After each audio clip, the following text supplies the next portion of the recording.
கல இதை சிக்கேரி கோவிந்தாச்சார் என்னும் ஒரு மகா பண்டிதர் இந்த விஷயத்தை நமக்கு நாம் அந்த அனுகிரகத்தை பெறுவதற்கு ஸ்ரீ ராகவேந்திரரிடம் தவறாக நடந்து கொண்டாலும் கிடைக்குமா? ஸ்ரீ ராகவேந்திரரை நாம் அணுகும் பொழுது எவ்வாறு அணுகினால் நமக்கு அது கண்டிப்பாக கிடைக்கும் என்றால், ராகவேந்திரர் நமது சுபாவத்தை பார்க்கிறார். நாம் அவரிடம் கேட்பது பிறவாமை வேண்டும், மீண்டும் பிறப்பின் உன்னை மறவாமை வேண்டும். குரு பக்தியை நாம் ஏன் தேர்ந்தெடுக்க வேண்டும்? கடவுள் எந்த ரூபத்தில் இருக்கிறார் என்பதை நமக்கு தெரிவிப்பவர் நியத குரு என்று சொல்லப்படுவோம். இந்த மாதிரி ஸ்ரீ ராகவேந்திரரின் குரு யார் என்று பார்த்தால் 1621ஆம் ஆண்டு ஸ்ரீ ராகவேந்திரருக்கு சந்நியாசம் அளிக்கப்பட்டது. ஸ்ரீ ராகவேந்திர சகல பிரதாதா ஸ்வபாத கஞ்சத் வயபக்தி மத்யா என்று ஸ்ரீ ராகவேந்திரன் ஸ்தோத்திரத்தில் வருகிறது. சகல பிரதாதா, கல கல என்றால் மகாலட்சுமி. சகல பிரதாதா என்று சொல்லப்படுவது என்றால் வித், கூட. மகாலட்சுமியின் கூட இருப்பது யார்? மகாவிஷ்ணு. ராகவேந்திரர் சகல பிரதாதா என்று சொல்வது எல்லாவற்றையும் கொடுக்கிறார் என்று சொல்கிறார்கள். ஆனால் இது சரியில்லை.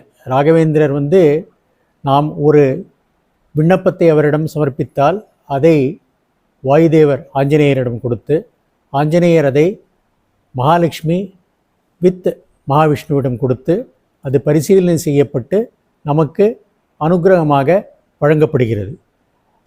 கல இதை சிக்கேரி கோவிந்தாச்சார் என்னும் ஒரு மகா பண்டிதர் இந்த விஷயத்தை நமக்கு, சகல என்பது எல்லாம் என்று எடுத்துக்கொள்ளக்கூடாது. கல கல என்பது கலா என்று ஒரு பெண்மணியை அழைக்கும் பெயர். அந்த கலா என்பது மகாலட்சுமியின் பெயர். கல என்பது மகாலட்சுமி மகாவிஷ்ணுவுடன் சேர்ந்து ஒப்புதலை அளித்த பின்பே நமக்கு அது அனுகிரகமாக வருகிறது. நாம் அந்த அனுகிரகத்தை பெறுவதற்கு ஸ்ரீ ராகவேந்திரரிடம் தவறாக நடந்து கொண்டாலும் கிடைக்குமா, நல்லபடியாக நடந்து கொண்டால் மட்டும் கிடைக்குமா என்னும் ஐயப்பாடுகள் இருக்கின்றன.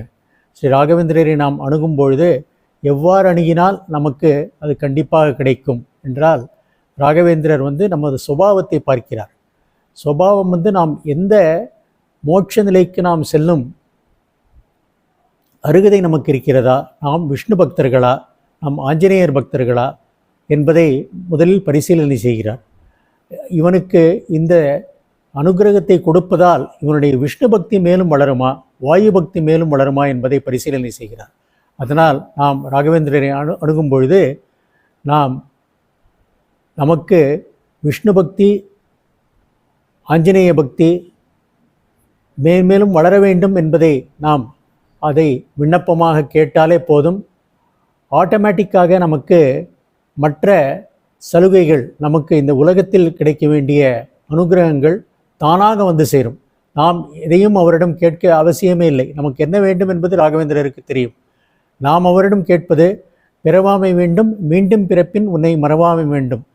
உன்னை மறவாமை வேண்டும் என்பது விஷ்ணுவை பற்றி மறவாமை வேண்டும் என்பதை கேட்டால் போதும். தானாக அது மற்ற லௌகீக சுகங்கள் நம்மை தேடி வரும். ஏனென்றால் ராகவேந்திரர் ராகவா ப்ளஸ் இந்திரா. ராகவா என்பது மோட்சம், இந்திரா என்பது உலக நன்மைகள், நமக்கு உலக சொர்க்கபோகங்கள். ராகவா ப்ளஸ் இந்திரா. ராகவேந்திரரை நாம் அணுகும் பொழுது ராகவனை பற்றி நாம் தெரிந்து கொண்டால் இந்திரன் ஆட்டோமேட்டிக்காக நமக்கு நமக்கு அனுகிரகத்தை, சொர்க்கபோகத்தை கொடுக்க காத்திருக்கிறார். நான் ராகவேந்திரரை தனியாக நாம் போய் எனக்கு இந்திரபோகத்தை மட்டும் கொடு, ராகவ மோட்சம் வேண்டாம் என்று கேட்கக்கூடாது. நமக்கு ராகவா உன்னுடைய அருள் வேண்டும், ராகவனுடைய அருளை எனக்கு ஈட்டுத்தாரும் என்று ராகவேந்திரரை கேட்டால் அவர் ஆட்டோமேட்டிக்காக ராகவேந்திரர் நமக்கு இந்திரனின் சுகபோகத்தையும் அளிக்கிறார் என்பது என்னுடைய தாழ்மையான அபிப்பிராயம். குரு பக்தியை நாம் ஏன் தேர்ந்தெடுக்க வேண்டும்? ஏன் நாம் நேராக ஹரிபக்தி செய்ய முடியாது? நமக்கு இதுக்கு தரகர் வேண்டுமா என்று பல ஐயப்பாடுகள் சிலர் எழுப்புகிறார்கள்.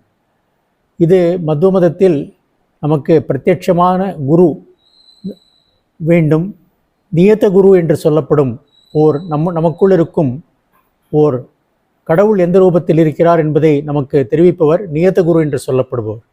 நியத குரு நமக்குள் இருக்கும் பிம்பமூர்த்தி, அதாவது ஒருவருக்குள் கேசவனாக இருக்கலாம், இன்னொருவருக்குள் நாராயணனாக இருக்கலாம், இன்னொருவருக்குள் மாதவனாக இருக்கலாம்.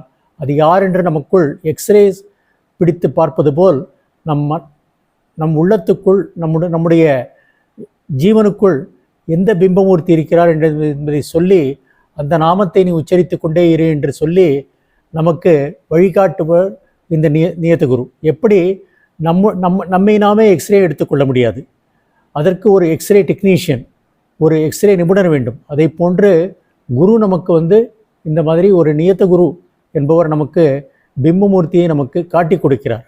அதனால் எப்படி நாம் ஒரு நிபுணரை அணுகிறோமோ அதே போல் நியதகுருவை அணுகி அவருடைய பாதத்தில் பணிந்து நாம் பிம்பமூர்த்தியை பற்றி தெரிந்து கொள்கிறோம்.